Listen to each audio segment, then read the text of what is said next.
ظالم لوگ تھے، جابر قسم کے لوگ تھے، اور یہ ایک دیوتا تھا جو ان سب سے بچ بچا کے اس مقام پر پہنچ گیا۔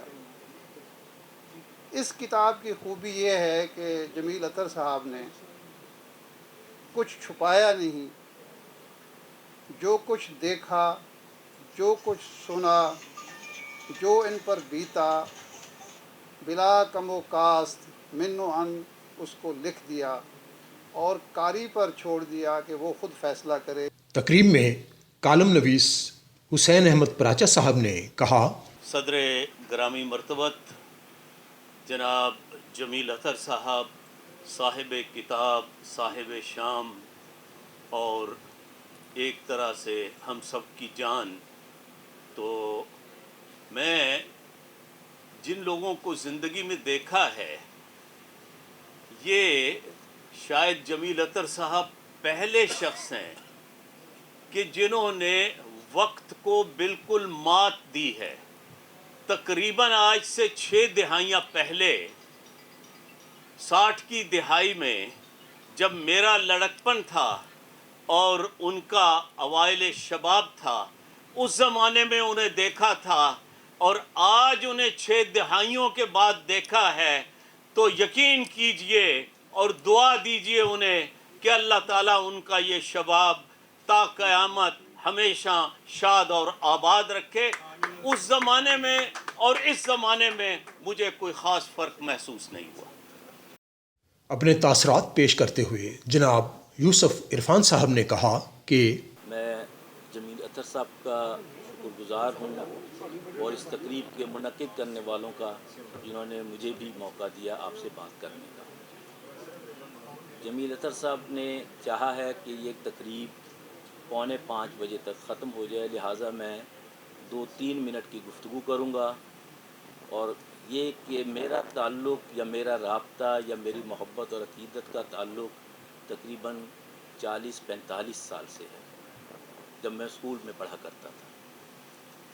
اور ہمارے استاد محترم پروفیسر مرزا منور صاحب ایک بات کہا کرتے تھے کہ ہر شخص ایک کتاب لکھ سکتا ہے، اور انہوں نے یہ ثابت کیا کہ 1 نہیں 2 نہیں 4 بھی لکھی جا سکتی ہے، اور یہاں سب وہ لوگ ہیں جنہوں نے زندگی خود بنائی ہے۔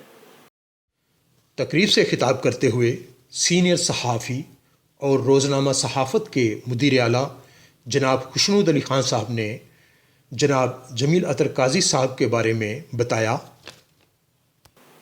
جمیل صاحب نے کہا کہ اخبار نویس کو کوئی کرائے پر مکان نہیں دیتا تھا، اور اخبار نویس کو کوئی رشتہ نہیں دیتا ہے۔ کوئی اخبار نویس نہیں، میں ایسا اخبار نویس ہوں جو کانے بے آیا ہوں یہاں قریب، لیکن میرے سسر نے، جو اس وقت بھی ذرا پیسے والا آدمی تھا، کہا کہ رشتہ تو بہت اچھا ہے، لیکن اخبار نویس ہے اور میری بیٹی زندہ کیسے رہے گی؟ لیکن جمیل صاحب، اب حالات بدل گئے ہیں، اب اخبار نویس متمول لوگوں میں شمار ہوتے ہیں۔ فرق صرف اتنا ہے کہ اب کوئی اس بات پہ سر نہیں اٹھاتا، اس بات پہ سوال نہیں کرتا کہ وہ لڑکی جس کے ساتھ یادگار پاکستان میں جو ہوا وہ ٹک ٹاکر تھی، اخبار نویس نہیں تھی، اور وہ اخبار نویس بنی ہوئی تھی۔ کسی کو اگر بحث کرنا ہے تو مجھ سے آ کر کر لے، اخبار نویس ایسے نہیں کرتے۔ اخبار نویس وہ کرتے ہیں جیسے مجید نظامی کرتے تھے۔ مجید نظامی کہتے تھے کہ بلکہ میں نے دیکھا، ہم سارے بول لیتے تھے تو جناب مجید نظامی اچانک کہتے تھے جناب صدر یا جناب وزیر اعظم معاف کرنا، اور اس کے بعد جو وہ کہتے تھے وہ ہم میں سے کوئی نہیں کہتا۔ لہذا پہلے اپنی کمزوریوں کو دور کریں. جمیل صاحب جس بیک گراؤنڈ سے آئے یا میں جس بیک گراؤنڈ سے آیا ہوں، میں تو بتیاں دیکھنے آیا تھا شہر میں اور ملک فتح کیا. تقریب میں شاعر اور صحافی جناب کمل فیروز نے کہا کہ خواتین و حضرات، پہلے تو میں معذرت خواہ ہوں، میں ذرا لیٹ ہو گیا تھوڑا سا. میں جمیل اطہر میرا لڑکپن کا دوست ہے. ہم 15-16 سال کی عمر سے ہم نے صحافت کا آغاز کیا تھا دونوں نے. لال پور ایک ضلع تھا، اس کا نام شورش پاکستانی تھا. یہ جمیل اطہر بعد میں بنا ہے. پہلے یہ شورش پاکستانی تھا، ٹوبا ٹیک سنگھ میں رہائش تھی اس کی. یہ بھی نامہ نگاری ٹوبا ٹیک سے، میں نامہ نگاری کرتا تھا لالیاں میں، جہاں میری والدہ لیڈی ایلفسٹر تھی. اس کے بعد ہم لال پور میں اکٹھے ہوئے. روزنامہ غریب میں میں، نذیر ناجی اور یہ ہم تینوں وہاں سب ایڈیٹر تھے. اور جب چھٹی ہوتی تھی تو ہم الحمرہ ہوٹل ہوتا تھا کچہری بازار میں، وہاں جا کر بیٹھا کرتے تھے. 16-17 سال کی عمر تھی ہماری، اور ہم اس زمانے کے سے ہماری یاری ہے. اور اس کے بعد یہ جمیل، میں اس وقت کمل فیروز پوری ہوتا تھا، اب میں کمل فیروز ہوں. تو اس طرح میرے نام میں بھی تبدیلی آئی اور یہ جمیل اطہر بن گئے. اور اتنی جرت دکھائی کہ 50 جرت نکال دیا. اس موقع پر سینئر صحافی شہباز انور نے نظم پیش کی. رات میں طبیعت کی ناسازی کے باوجود محترم جمیل اطہر صاحب کے محبت و عقیدت میں حاضر ہوا تھا. تحصیل مصطفیٰ صاحب نے حکم دیا ہے کہ جائے وقوع کے مناسبت سے شعر کہیں، تو میں نے چند شعر لکھے. چتا لکھا ہے. صحافت کا مجاہد ہے وہ جس نے، صحافت کا مجاہد ہے وہ جس نے علم حق و صداقت کا اٹھایا. صحافت کا مجاہد ہے وہ جس نے علم حق و صداقت کا اٹھایا. بہت ہی کم ہے اس شعبے میں انور، بہت ہی کم ہے اس شعبے میں انور، جمیل اطہر نے جیسا نام پایا. تقریب سے خطاب کرتے ہوئے جناب سجاد بخاری صاحب نے کہا کہ جمیل اطہر صاحب کی زندگی پر اور بھی کتابیں لکھی جانی چاہیے جو کہ نوجوان نسل کے لیے مشعل راہ ہیں. ڈاکٹر سجاد بخاری صاحب کی باری ہے. ان کے بارے میں کچھ گفتگو ان کو شاید چھیڑنے کے لیے حسین پراجا صاحب نے کی تھی، اور اس کو زیادہ منکشف کر دیا ہمارے ڈاکٹر مجاہد منصوری صاحب نے. لیکن مجاہد یہ اصل میں سجاد بخاری صاحب کے بارے میں مجھ سمیت ہزاروں لوگوں کو یہ غلط فہمی ہے کہ اتنا نفیس، شائستہ، مہذب آدمی پیپلز پارٹی میں کیسے ہے جناب سجاد بخاری صاحب. بسم اللہ الرحمن الرحیم. اسٹیج پہ بیٹھے معززین اور حال میں موجود تمام دوستوں، السلام علیکم. سب سے پہلے تو میں بہت معذرت خواہ ہوں کہ جگہ ہمارے پاس کم پڑ گئی ہے. جتنے دوست ہال کے اندر ہیں اس سے زیادہ شاید ہال کے باہر ہیں، ہم ان کو اکوموڈیٹ نہیں کر سکے. مجھے ویسے یہ اندازہ تھا، اسی وجہ سے جو پہلی تقریب ہم نے اہتمام کیا تھا جناب جمیل اطہر صاحب کے حوالے سے، وہ الحمرہ ہال کے لیے کیا تھا، جس کا انہوں نے حوالہ دیا کہ وہ زلزلہ آ گیا اور وہ نہیں ہو سکی. کیوں مجھے اندازہ تھا کہ اتنے زیادہ لوگ جو ہیں وہ تشریف لائیں گے، ان کے بھی چاہنے والے ہیں، ہمارے بھی مہربان ہیں بہت سارے دوست. لیکن یہاں مولانا ظفر علی خان ٹرسٹ میں یہ تقریب رکھنے کا ایک مقصد یہ تھا. میں نے جب ان کی کتاب پڑھی تو اس میں ان کا حوالہ تھا کہ جو پہلی نامہ نگاری انہوں نے کی تھی وہ زمیندار اخبار کے لیے کی تھی، جو کہ مولانا ظفر علی خان صاحب کا تھا. تو یہ 1955 میں چونکہ نامہ روزنامہ، اور ویسے بھی میرا تو اکثر ان کے آفس جانا ہوتا ہے، میں نے دیکھا کہ انہوں نے بھی اپنا جو ایک وہ کانفرنس روم ٹائپ بنایا ہوا، اس میں مولانا ظفر علی خان صاحب کے بارے میں کوئی ان کے اخبار نے سپلیمنٹ شائع کیا تو وہ انہوں نے فریم کرا کے لگوایا ہوا. تو میں نے کہا ان کی عقیدت ہے تو ہم اس حوالے کا فائدہ اٹھاتے ہیں اور اس تقریب کو یہاں پہ منعقد کرتے ہیں. پھر ایک دفعہ معذرت خواہ ہوں، جو دوستوں کو تکلیف ہوئی، چیئرز ہم پرووائڈ نہیں کر سکے پوری طرح سے. ایک حوالہ دیا میرے دوست ہیں بھلی صاحب جو سیال کوٹ سے تشریف لائے تھے، انہوں نے ذکر کیا 1974 کا.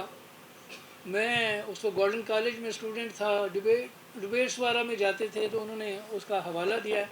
بڑی ہنگامہ خیز وہ زندگی تھی. تو مجھے یاد ہے جیسے ابھی ذکر ہوا کہ جب جمیل اطہر صاحب کی پہلی کتاب کی تقریب ہم نے رکھی تو وہ زلزلہ آ گیا. آج کی تقریب میں بھی یہ بدقسمتی سے واقعہ ہوا کہ شامی صاحب کے بھائی ان کا انتقال ہو گیا، یہ بھی حادثہ ہی ہے. تو مجھے یاد پڑتے بعض کا جو اتفاقات ہو جاتے ہیں، یہ 74 یا 75 کی بات ہے. جنوری میں کوئی جب 1 جنوری آتا ہے تو اخبارات اکثر پورے سال کی وہ رپورٹ شائع کرتے ہیں ایک میگزین کی شکل میں کہ پچھلے سال کیا ہوا ہے. تو ایسے ہی میں کسی دوست کے پاس تھا تو اس نے کہا کہ جی اخبار آیا ہے تو اس میں سارے سال کی خبریں لکھی ہوئی ہیں، آپ ذرا بتائیں آپ کی ڈیٹ آف برتھ کیا ہے، اس دن دیکھتے ہیں کیا ہوا تھا. میں نے ایسے ہی بے ساختہ ان سے کہا کوئی دھماکہ ہی ہوا ہوگا. تو وہ اتفاق سے جب انہوں نے پڑھا تو اس میں وہ شیر پاؤ شہید ہو گئے تھے خیبر پختونخوا میں سرحد میں. تو حادثات بھی زندگی کا حصہ ہے، لیکن یہ ہے کہ حادثات سے انسان سیکھتا بھی ہے. تو میں نے آج یہ سیکھا ہے کہ جب جمیل اطہر صاحب جیسی شخصیت کی تقریب کرنی ہو تو کسی بہت بڑے ہال میں کرنی چاہیے، کیونکہ جو دوست محبت کرتے ہیں پھر جس کو نہیں بلائیں. آج بھی یقین کریں میں نے بڑے سلیکٹڈ دوستوں کو انوائٹ کیا تھا، مجھے اندازہ تھا کہ یہاں پر کیپیسٹی کا ایشو ہے، لیکن محبت ہے دوستوں کی، پھر بھی ان کی مہربانی ہے وہ تشریف لائے اور اتنا وقت بھی انہوں نے دیا اور ہماری حوصلہ افزائی کی ہے. انشاءاللہ ہم کوئی تقریب بڑی کریں گے. اور میں مختصر بات یہ کروں گا کہ آج تو ہم ڈسکس کر رہے ہیں جناب جمیل اطہر صاحب کی کتاب کو. 3-4 کتابیں ان کی ہیں اور ان کی مہربانی ہے کہ انہوں نے یہ کتابیں لکھی، کیونکہ ایک ہسٹری ہے. وہ ہر آدمی نہ ہسٹری بیان کر سکتا ہے، نہ ہر آدمی کو ہسٹری کا اندازہ ہے کہ اس کے اندر کیا کیا چیزیں جو ہیں اگلی جنریشن تک پہنچانی ضروری ہیں.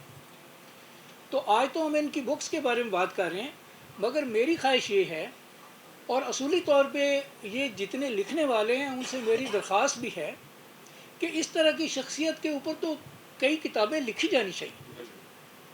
ان کی کتاب کو ڈسکس کرنا بھی چلو ضروری تھا، لیکن میں کہتا ہوں کہ ان کے شخصیت کے اوپر بھی لوگوں کو کتابیں لکھنی چاہیے، اور تاکہ حوصلہ پیدا ہو نئی نسل کو. بعض کا تو آپ نے دیکھا جیسے ہمارے یہاں بھی کئی مقررین کی باتوں سے ایسا تھوڑا سا اسمیل ہم نے کیا کہ جیسے کچھ واقعات ایسے ہیں صحافیوں کے عزت نفس کے حوالے سے، روزگار کے حوالے سے، مشکلات کے حوالے سے. تو جب اس طرح کی شخصیات کو ہم پڑھتے ہیں یا ان کے آٹو بایوگرافیز کو پڑھتے ہیں تو ہمیں اندازہ ہوتا ہے کہ مشکلات انسان کو آگے لے کے ضرور جاتی ہیں، پیچھے لے جانا ضروری نہیں ہے. اگر انسان ڈیمورلائز نہ ہو جائے اور انسان اگر دل نہ چھوڑ جائے تو پھر تو جیسے علامہ اقبال کہتے ہیں کہ یہ تو اڑتی ہے تمہیں اونچا اڑانے کے لیے، باد مخالف سے گھبرانا تو نہیں چاہیے. تو یہ میں سمجھتا ہوں کہ جمیل اطہر صاحب ہمارے لیے ایک بہت بڑا سرمایہ ہے، اور یہ ہمارا سب کا فرض ہے کہ ایسے سرمایہ کی ہم حفاظت کریں. 66 ایئرز ان کی صحافت کا تجربہ ہے، اور میں سمجھتا ہوں ہماری اتنی شاید عمر ہی ہے جتنا ان کا تجربہ ہے، اور ہمیں تو بڑی یہ خوش نصیبی ہے کہ ان سے سیکھنے کا موقع ملا. اس میں 30 برس تو مجھے ان سے رہنمائی لیتے ہوئے ہو گئے. اب میرا تعلق ایک ایسے اخبار سے تھا جو کہ جس کا ذکر منصوری صاحب نے بھی فرمایا، مساوات ایک پارٹی کا اخبار تھا، اور 92 میں جب میں اس کا چیف ایگزیکٹو بنا پرنٹر پبلشر مجھے بنا دیا گیا، تو اس وقت بھی یہ تحفظات تو لوگوں کے موجود ہی تھے اور ان کے ذہنوں میں وہ باتیں بھی تھیں جو کچھ ماضی میں ہوا تھا. لیکن جمیل اطہر صاحب نے ہمیشہ ہماری حوصلہ افزائی کی. مجھے CPNE میں، مجھے APNS میں فرام دا ڈے فرسٹ میں نے ان سے ہی جا کے ملاقات کی اور یہ پھر ہمیں لے کے چلے اور آج تک ہم اکٹھے چل رہے ہیں. APNS کی ایگزیکٹو باڈی میں مجھے بھی عرصہ دراز ہی ہوگا، تقریباً 30 سال ہونے والے. اسی طرح CPNE کی اسٹینڈنگ کمیٹی میں بھی ان کے ساتھ ساتھ. اور یہ الحمدللہ APNS میں بھی بار بار کبھی سینئر وائس پریزیڈنٹ، کبھی کسی عہدے پہ، کبھی کسی عہدے پہ، اور ایگزیکٹو باڈی میں تو ہر صورت. اور آپ کو کئی دوستوں کو شاید یہ بتانا ضروری ہو کہ APNS ایک بہت بڑی باڈی ہے اخبارات کے مالکان کی، جس میں لاہور میں سے صرف 6 سیٹیں ہیں جن پہ الیکشن ہوتا ہے اور بڑا زوردار مقابلہ ہوتا ہے. اسی طرح کراچی کی 6 سیٹیں ہیں. تو یعنی یہ اخبارات کی ایسی تنظیم ہے جس میں مقابلہ آپ سمجھیں جنرل الیکشن سے زیادہ زوردار طریقے سے ہوتا ہے. اور جمیل اطہر صاحب ہر ایگزیکٹو باڈی میں ہوئے، ہمارے منتخب یہ رکن رہے، پھر آفس بیرر بنے. CPNE کے تو یہ 2 دفعہ باضابطہ پریزیڈنٹ رہے، بڑا انہوں نے کام کیا ہے. تو ہماری خواہش ہے اللہ تعالیٰ ایسی شخصیات کو ہمارے سروں پہ ہمیشہ سلامت رکھے. اور بھی زیادہ ان کے تو زندگی میں اتنی چیزیں ہیں جو یہ بیان کر سکتے ہیں تحریر کی شکل میں، کیونکہ تحریر ہی ساری زندگی انہوں نے اپنا ویپن کے طور پہ اس کو یوز کیا ہے. کہ ہماری خواہش ہوگی کہ کچھ اور چیزیں بھی ان کی طرف سے آئیں اور انشاءاللہ آئیں گی. تھینک یو سو مچ. تقریب میں جناب ڈاکٹر شفیق جالندری صاحب نے کہا کہ جمیل اطہر صاحب کی کتاب بہت قیمتی اور پڑھنے کے قابل ہے. اتنا معیاری بنایا اخبار. اس سے پہلے منشی کہلاتے تھے اخبار نویس. یہ پہلے تھے جو مولانا علی گڑھ کے گریجویٹ تھے. محمد علی جوہر سے بھی پہلے انہوں نے اپنا ذمہ دار شروع کیا. اور اس میں ساری جو رائٹرز وغیرہ کی نیوز سروس، ٹیلی پرنٹر مشین، اور اس کا ایڈیٹوریل پیج جس طرح سے آج کل ہے. ایڈیٹوریل ہوتا ہے اداریہ، ساتھ کالم ہوتے ہیں، مضامین ہوتے ہیں. پہلی بار اس طرح کا صفحہ انہوں نے شروع کیا. اس سے پہلے گڈ مڈ ہوتی، خبروں کے اوپر ہی تبصرہ کیا ہوتا تھا نامہ نگار کی طرف سے، اور عجیب و غریب پتہ نہیں چلتا تھا مضمون کدھر ہے، خبر کیا ہے. ساتھ ہی انہوں نے اپنی افسانہ نویسی کی ہوتی تھی اس کے. تو منشی کہلاتے تھے. اس طرح کے ہفتے روزے تھے، کوئی 200 چھپتا، کوئی 400 چھپتا. پھر اخبار عام پیسہ اخبار آئے، کوئی 2,000 1,500 چھپنے شروع ہوئے. ان کا پہلا اخبار تھا جو 35,000 چھپنا شروع ہوا. تھوڑے پڑھے لکھے ہوتے تھے مسلمانوں میں لوگ، پورے بڑے صغیر میں جاتا تھا. لوگ ایک آنے کا خرید کے 2 آنے دے کے کسی سے پڑھواتے تھے کہ یہ ظفر علی خان نے کیا لکھا ہے، کون سی اس کی آج کی نظم ہے، کوئی تو وہ سناؤ کیا لکھا ہے. 2 آنے پڑھانے کے سرحد میں تو عام بات تھی. پٹھان جو تھے 2 آنے دے کے پڑھاتے تھے کسی سے 1 آنے کا خرید کے. اتنی پاپولیرٹی. اور لوگوں نے، میں نے امریکہ میں مختلف جو ڈسکشنز میں پڑھا ہوں، وہاں میں نے پریزنٹیشنز کی یا بتایا اپنی صحافت سے متعلق وہاں، تو یہ کہا بار بار کئی جگہوں پہ، کئی یونیورسٹیوں میں، کہ یہ بتائیں کہ آپ کے کوئی ایسا صحافی ہوا ہے جس کا اخبار بند ہو گیا ہو، گورنمنٹ نے کر دیا، لوگوں نے اس کی ضمانت کے لیے اپنے طور پہ چندے جمع کر کے اسے دوبارہ شروع کرا لیا ہو، اتنا پاپولر، جس نے اتنی قیدیں کاٹی ہوں. انہوں نے کہا کوئی نہیں، کسی نے نہیں کوئی ایسا مجھے پوائنٹ آؤٹ کیا کہ ان کے ہاں ایسا پاپولر کوئی اخبار نویس ہوا. جناب جمیل اطہر قاضی صاحب نے خطاب کرتے ہوئے پروگرام کے میزبان سابق سینیٹر اور چیف ایڈیٹر روزنامہ اب تک، چیئرمین پاک میڈیا فاؤنڈیشن اسلام آباد جناب سجاد بہاری اور مولانا ظفر علی خان ٹرسٹ کا پروگرام کا اہتمام کرنے پر شکریہ ادا کرتے ہوئے کہا. تو میرا خیال ہے کہ میں اور جمیل اطہر صاحب کے درمیان حائل نہیں ہونا چاہتا، آپ کے اور ان کے درمیان. تو ہماری درخواست ہے کہ جمیل اطہر صاحب تشریف لائیں، اپنے خیالات کا اظہار کریں. جناب جمیل اطہر صاحب، میری درخواست ہے کہ اگر سب لوگ کھڑے ہو کر استقبال کریں تو زیادہ خوشی ہوگی.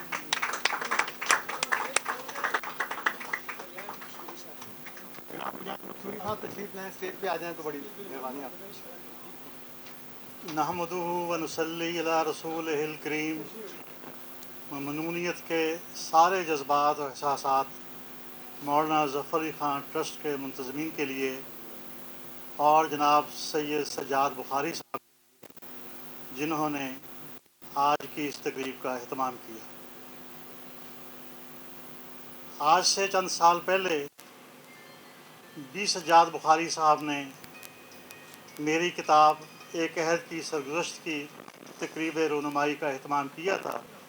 اور مجھے اب بھی یہ اندیشہ تھا کہ کوئی نہ کوئی حادثہ ایسا نہ ہو جائے کہ یہ تقریب ہوتی ہے یا نہیں ہوتی ہے۔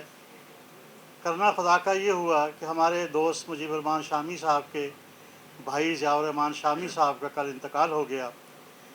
تب بھی مجھے یہ دھڑکا تھا کہ اب یہ تقریب شاید نہ ہو سکے، لیکن منتظمین بڑے پرعزم رہے کہ یہ تقریب ہوگی اور ہم سہولت ایسی پیدا کریں گے کہ جو لوگ جا کے جنازے میں شامل ہونا چاہتے ہیں، غائبانہ نماز جنازہ میں، وہ شریک ہو سکیں وہاں پہ۔ میں سوچ رہا ہوں کہ کہاں سے میں اپنی کہانی کی ابتدا کروں اور آغاز کروں، اور یہ جو 65-66 سال میرے صحافت کی دنیا میں گزرے ہیں، ان کا حوال کس طرح بیان کروں، کیسے الفاظ چنوں، کیسے حروف جو ہے ان کا چناؤ کروں، سمجھ تو کچھ نہیں آ رہا، لیکن بہرحال ابتدا کرتا ہوں۔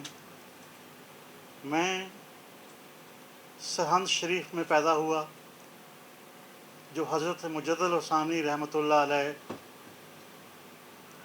کا آخری مسکن ہے، اور آپ سب لوگ اہل علم ہیں، جانتے ہیں کہ بر صغیر ہند و پاک میں حضرت مجدد نے اسلام کی تجدید اور حیا کے لیے جو کام کیا، اس کا کوئی ثانی نہیں ہے۔ آج ہم جس دنیا میں بس رہے ہیں اور آزادی کی فضا میں سانس لے رہے ہیں، اس کے ڈانڈے حضرت مجدد ثانی کے فکر اور فلسفہ سے جا ملتے ہیں، جنہوں نے سب سے پہلے دو قومی نظریہ کا پرچم بلند کیا اور بر صغیر کے مسلمانوں کو بتایا کہ آپ اور ہندو کے درمیان کوئی قدر مشترک نہیں ہے، آپ ایک جداگانہ تشخص رکھتے ہیں۔ اور یہی وجہ ہے کہ علامہ اقبال حضرت مجدد ثانی رحمۃ اللہ علیہ کی درگاہ پہ حاضر ہوئے اور انہوں نے وہاں کچھ وقت گزارا اور وہاں سے کسب فیض کیا، اور پھر وہ اسی فکر و فلسفہ کو لے کے چلے جو حضرت مجدد ثانی نے اپنے دور میں جہانگیر اور اکبر کے زمانے میں آواز حق بلند کرنے کے لیے دیا تھا۔ تو میں خوش نصیب ہوں کہ میں اس سرزمین میں پیدا ہوا اور اس خاندان میں پیدا ہوا جو اس درگاہ کا خادم رہا۔ میرے والد صاحب اس وقت اس کیمپ کے انچارج تھے جب پاکستان بن رہا تھا، اور سرہند شریف کے مضافات کے سینکڑوں ہزاروں لوگوں نے اس درگاہ میں پناہ لی تھی، اور اللہ کا کرم ایسا ہوا کہ جو اس خانقاہ کے دائرے میں داخل ہو گیا، اس حصار میں داخل ہو گیا، اسے اللہ کے فضل سے کوئی گزن نہیں پہنچی، اور وہ بالآخر پاکستان پہنچنے میں کامیاب ہوئے۔ میں اس وقت اپنی والدہ کے ساتھ ایک ایسے شہر میں تھا جو فسادات سے پورے ہندوستان میں سب سے زیادہ متاثر ہوا، کہ پاکستان تشتری میں سجا کے پیش نہیں کیا گیا۔ پاکستان کے لیے ہماری ماؤں، بہنوں، والدین، بیٹوں اور ہمارے بزرگوں اور ہمارے نوجوانوں نے وہ قربانیاں دی ہیں کہ کوئی تاریخ کسی ملک کی، کسی قوم کی ان قربانیوں کی کوئی مثال پیش کر ہی نہیں سکتی ہے۔ اور آج ہمیں جو آزادی میسر ہے، یہ ان قربانیوں کا صلہ اور انعام ہے، لیکن افسوس یہ ہے، صد افسوس ہے کہ ہم اپنی نئی نسل کو، اپنے نوجوانوں کو، بچوں کو، بچیوں کو یہ بتا نہیں سکے کہ یہ پاکستان کتنی بڑی قیمت ادا کر کے ہم نے حاصل کیا، اور یہ اللہ تعالیٰ کی کتنی بڑی نعمت ہے۔